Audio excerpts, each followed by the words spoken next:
Hello welcome to my mini blogs. आज धेरै भयो भिडियो नबनाएको, त्यही भएर म चाहिँ भिडियो बनाउँदै अहिले चाहिँ धेरै एकदम बोर लागेर म चाहिँ नानीलाई लगेर पार्कतिर जान लागेको छु।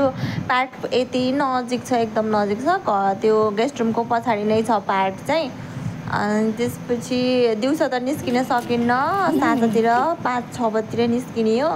अनि त्यसपछि सही यति त हिँड्नै पऱ्यो, 1 मिनटको बाटो हिँड्न पर्छ। अनि त्यसपछि यहाँ त्यति धेरै मान्छे पनि हुँदैनन्। यसको फेभरेट पिङ खेलिरहेको छु, मस्त पिङ्की गर्छु, बिहान उठ्ने बित्तिकै पिङ्की गर्छु, पिङ भनेको पिङ्की। अनि यहाँ केटाकेटी पनि खेल्न आएको थिएँ। अनि त्यसपछि एकछिन यो खेली जहिले लिएर आउँछु मैले यसलाई यो पार्कमा चाहिँ। अनि ढाकुस खेल्न नै एकदम मन पराउँछ। त्यहाँ अरूहरू नि खेलेको त्यहाँ हेरिरहेको छु पछाडि लुकी। अनि त्यसपछि शीतल थियो, मस्त खेलिरहेको छु। वाह ल रुसु नाच्थ्यौ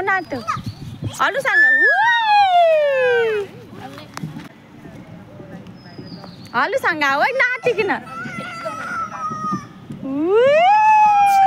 गुड। यहाँ फेरि आँपको बुटो पनि छ, कति धेरै आँप थिए, मान्छेहरूले झारी लगेर अचार बनाइसके हन। यहाँ आँप कति धेरै छ। अनि त्यसपछि यो चाहिँ पार्कको नजारा फेरि खेल्न लागि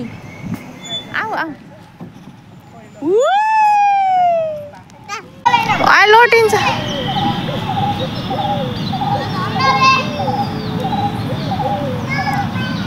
हलुसँग